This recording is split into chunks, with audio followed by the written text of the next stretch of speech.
In a devastating family feud, Paul Teutul Jr. lost everything after turning Orange County choppers into a TV empire.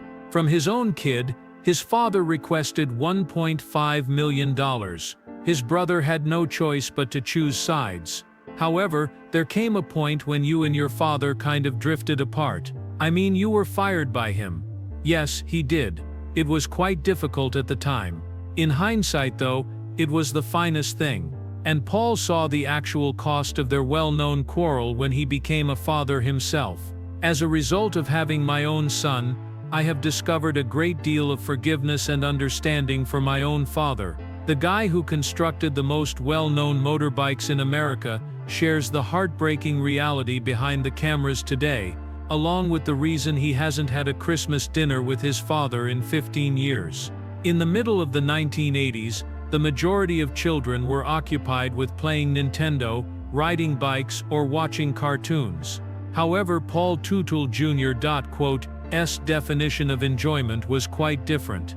He was already laboring in the sweltering heat and cacophony of Orange County ironworks at the age of 12. Paul was running tools to older men, welding steel and cleaning metal shavings off workshop floors while other children were enjoying the beach. Prior to that, he would go to his father's workplace and gather metal scraps as if they were toys. He would arrange them into little sculptures, creating imaginative works out of what others would consider trash. Everything was molded by that early encounter. Paul was already welded with a composed accuracy at the age of 14 that even the more experienced men admired. He was learning how to think like a builder, not simply new abilities. But it wasn't all sunshine and sparkles at the shop. His father, Paul Sr., was known for being a fierce man. He also wasn't kind to his son. He was really frequently harsher on him than everyone else. Junior was unable to get away with minor infractions. He would be shouted at in front of everyone if things went wrong. While some felt it was unjust, Senior felt it would strengthen him.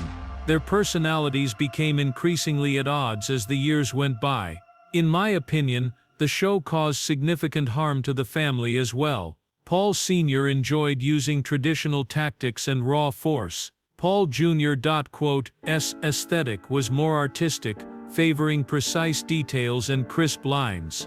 Jr. rebuilt a railing one summer to make it more aesthetically pleasing and sturdy.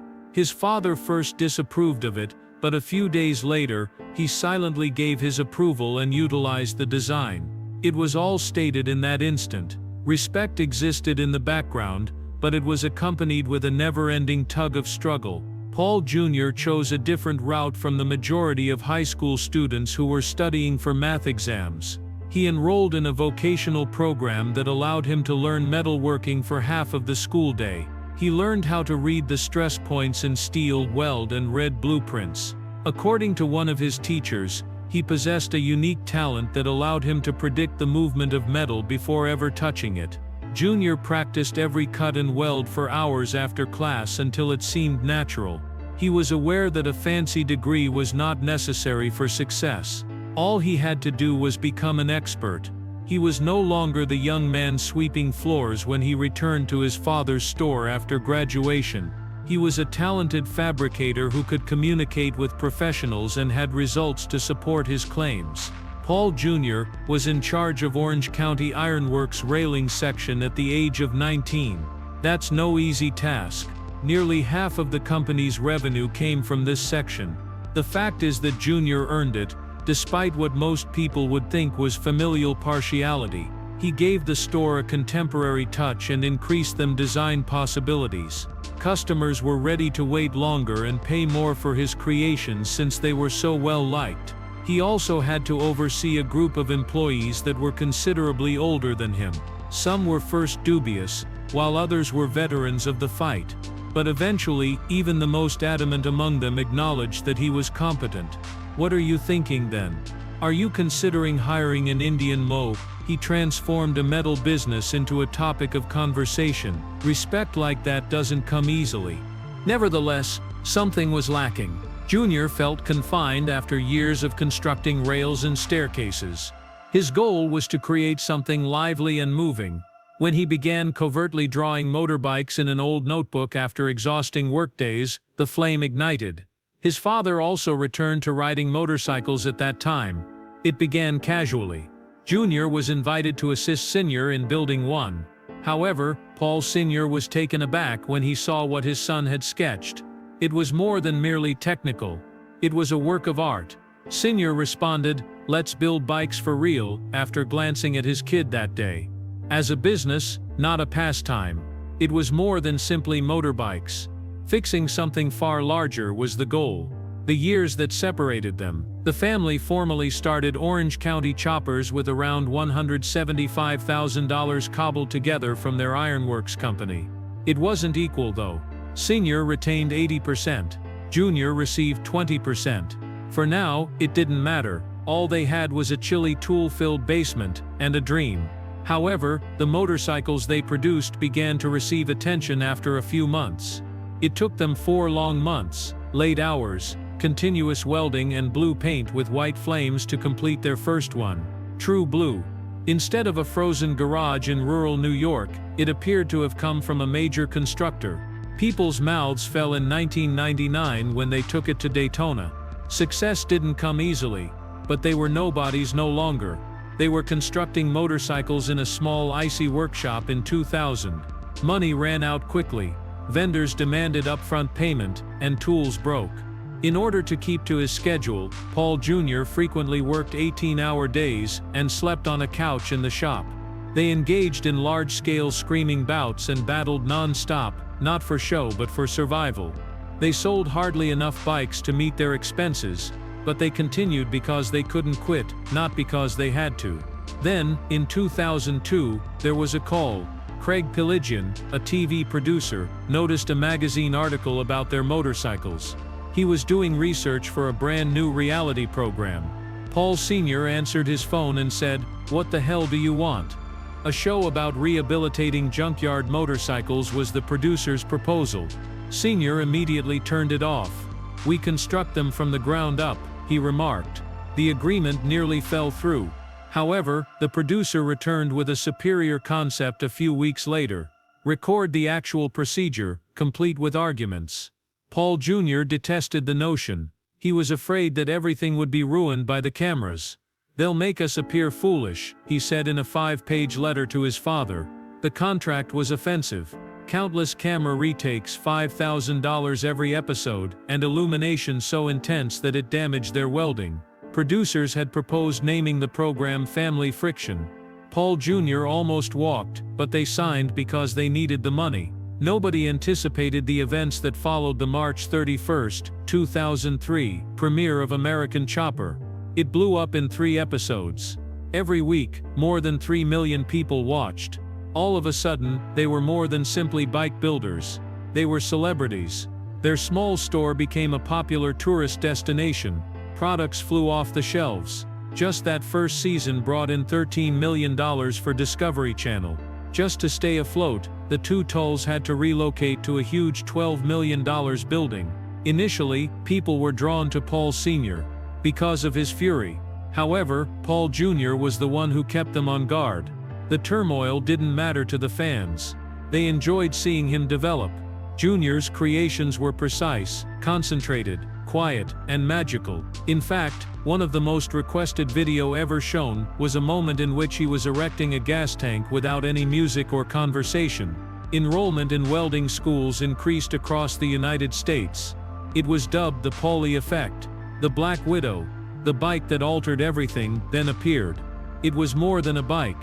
With its spiderweb gas tank, handmade wheels, and 167 hours of unadulterated artistry, it made a statement.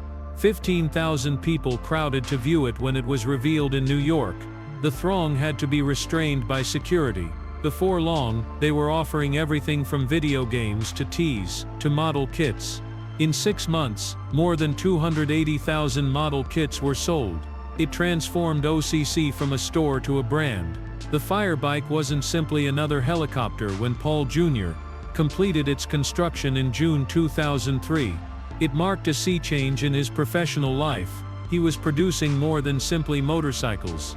He was constructing a memorial to the firemen who died on September 11, 2001. Therefore, each component of the bike has to have a purpose. A genuine chunk of steel from the World Trade Center's ruins was one of the most striking aspects. Paul didn't let anybody else handle that. It was riveted onto him. He created a diamond plate bracket specifically for this bike, to which the jagged piece of metal was fastened. It was the last and most poignant piece. However, that wasn't the only difficulty. He had to totally rework the bike's frame, since the idea was too ambitious. 343 hand-painted insignia, one for each firefighter who lost their life, had to be supported. It took significant engineering to support that type of weight, both literally and figuratively. Additionally, the New York Fire Department did not handle the bike's collision like a typical one when it happened the next year. As if it were a fallen comrade, they individually responded and gently recovered the wrecked bike. It mattered just that much. Even now, it is housed in the museum at OCC. It has attended more than 248 events. Individuals continue to arrive, become moved, and write tributes and personal remarks next to it. Paul Jr. would return to the suffering and strength of 9/11 years later with a second tribute bike project. When this one was revealed on January 20, 2011, the response was tremendous. Not just motorcyclists turned up, it brought together individuals such as the president of the 9/11 Memorial and New York Mayor Michael Bloomberg. Daniel R. Tishman, a memorial board member, had requested Paul to create something truly remarkable. Additionally, he supplied 2 bikes instead of simply one. One remained as a memorial. To collect funds for the memorial, the other was put up for raffle. The proceeds from both in-person and online ticket sales went directly to the 9/11 Museum. People sobbed that day as the bike's cover was removed. Families, tourists, and grown guys. The emotional impact of what that machine stood for struck everyone. Without using words, the design conveyed a narrative. In order to reach those who were unable to attend, the Huffington Post even published a complete piece on it. His technological mind, however, was much more remarkable than the gaudy paint and polished chrome. Paul Jr. was more than simply a bike designer. He subtly brought a revolutionary method to the motorbike industry in 2012. He started with T-spline modeling, a method that facilitated the construction of curved, smooth forms. What took more than 40 hours now just took 15. And that approach was crucial when he used Autodesk to build an electric bike. Soon after, other stores began utilizing the same method, frequently without acknowledging its origin or providing credit. Then, in 2015, Paul did something that even his crew was taken aback by. He developed a technique that made motorbike frames stronger yet lighter. It fundamentally altered the way they constructed customs. He didn't stop there either. He learned how to write G-code, the CNC machine programming language, on his own. Previously, he was just responsible for the bike's design. He could now also operate the equipment. He handled both the technical and artistic aspects of the project, after transitioning from artist to machinist. It took some time for the conflict between Paul Teutul Sr. and his son to escalate. It began subtly in 2007, when Sr. offered Jr. a 20% share in their business, but he retained complete control. It appeared to be a decent setup at first. The company is controlled by father, son adds flair. However, when Jr.'s designs gained popularity and made headlines, the tide began to shift. Sr.'s old-school workmanship was no longer being praised. They were discussing Jr.'s crazy concepts. The man who constructed Orange County helicopters from the ground up was not pleased about that. In the background, jealousy grew. The grasp of the seniors tightened. A fuse was lit each time Jr. arrived late, or worked in his own manner. It was also more difficult to extinguish the longer it burned. By 2008, the store had become a battlefield. Father-son arguments were not uncommon. They were standard. It was mostly about control. Jr. wanted the ability to create freely. Sr. desired compliance. A collision of planets occurred. Hard-nosed discipline contrasted with a creative spirit. The worst of it was missed by American choppers' cameras, but they did capture part of it. Sr. became angrier as the lights went out, not with Jr. alone. One day Jason, a designer, destroyed his own work during one of Senior's outbursts. Everyone in the store seemed cautious. Not even the silly peacemaker younger brother, Mikey, was able to avoid the emotional devastation. It was as though years of being yelled down had finally caught up with him, and he was broken. The blow-up followed. September of 2008, Senior lost it when Junior was late once more. What started off as a warning escalated into a brawl, in view of the whole team. Although I still desire to be with my father, I was able to grow spiritually, emotionally, and on many other levels when I sort of came out from under him. I simply became my own man after that. Junior attempted to explain himself by claiming that he always completed the task, but Senior would not listen. Junior returned fire. Without him OCC would collapse, he claimed. That was it. After Senior lost it, Junior became so irate that he threw a chair and then a garbage can across the office. He stormed out after kicking down a door. Senior immediately dismissed him after pursuing him. Not only did the chair-throwing incident destroy furnishings, whatever remained of their business connection was ruined. It would turn into a meme years later. However, it was a disaster at the time. The firing was followed by anarchy. The crew was divided. Some supported Junior, others remained silent out of fear of the Senior's anger. Consumers became concerned. With the death of its designer, will their motorcycles still have the same enchantment? The network panicked too. Junior was warned by TLC that his departure from the show was a breach of contract. He returned as a contractor for a brief period of time, but it was short-lived. He was permanently done by April 2009. Senior went one step farther. He moved to purchase his 20% ownership in the company because he wanted Junior out of it entirely. Senior initiated a lawsuit after Junior refused to sell.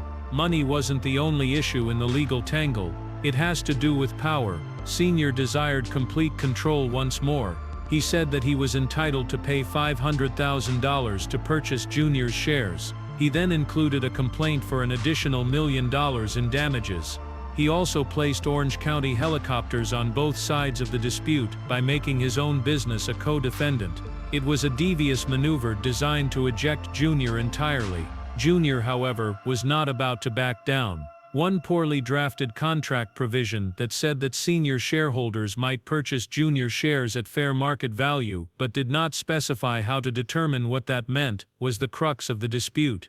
In court, the ambiguous phrasing would become a bomb. The first decision in favor of Senior was made when the issue reached the New York Supreme Court in 2010. The judge ruled that the buyout clause was legitimate and mandated that the value of the shares be determined by an expert assessor. Junior appeared to be done. Together they sat in court, not even exchanging glances. Junior, however, made an appeal, and everything changed in December. The decision was overturned by the appeal court. The provision, they said, was too ambiguous to be enforced. This implied that Senior could not evict Junior and that he retained his interest of 20% of OCC.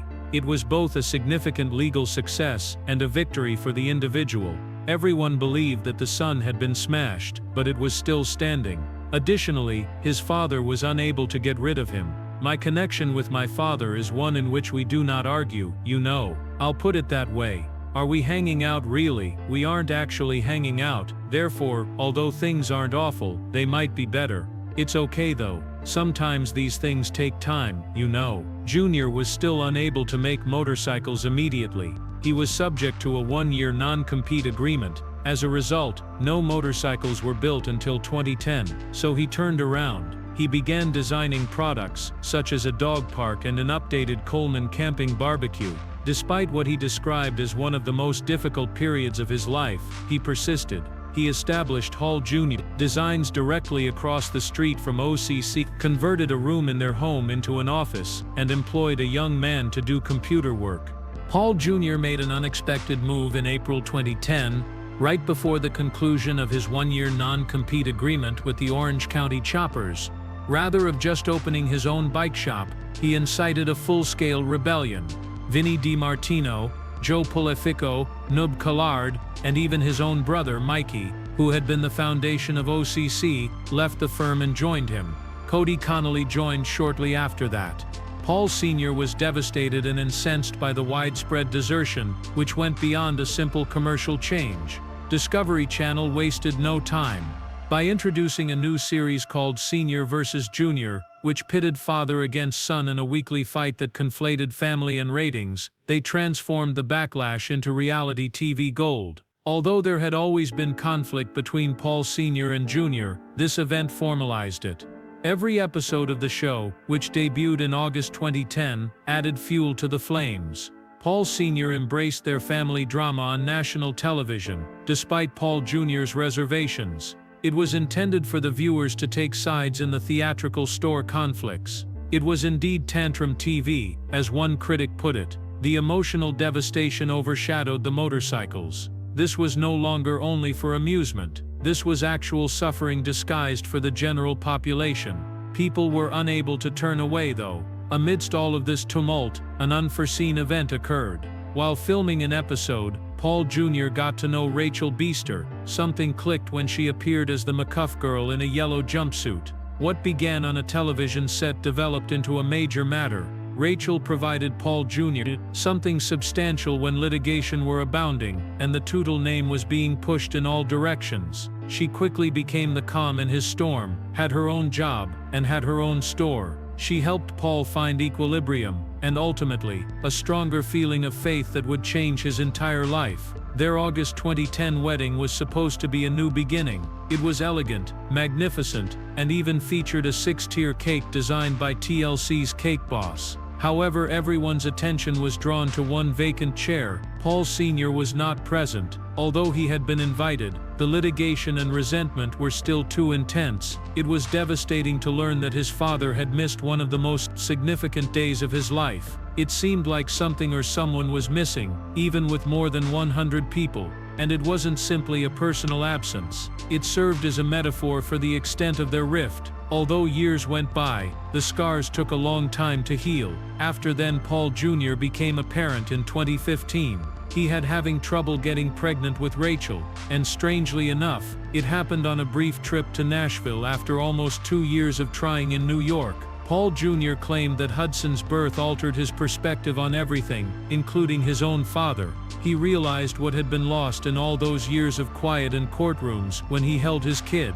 He started to realize for the first time what it meant to be a parent, and how heartbreaking it must have been for his own father to watch him go. Paul Jr. had a silent metamorphosis somewhere between the broadcast mayhem and the courtroom drama. He began to think more carefully, particularly about his beliefs. Even with Rachel, he said in an interview that he wasn't proud of his life. However, following a potent spiritual retreat, that changed. They took a daring decision: no closeness till marriage. Although it wasn't simple, it had significance for both of them. In the end, he said that the same religion served as a compass for Paul Jr.'s life, and carried into their marriage. He even began giving public speeches about it, sharing his experience and guiding others through adversity. His faith eventually gave him the confidence to turn around and make contact with the individual he had previously been unable to speak to. For Hudson as well as for himself, because he always saw the price of being silent when he looked at his kid.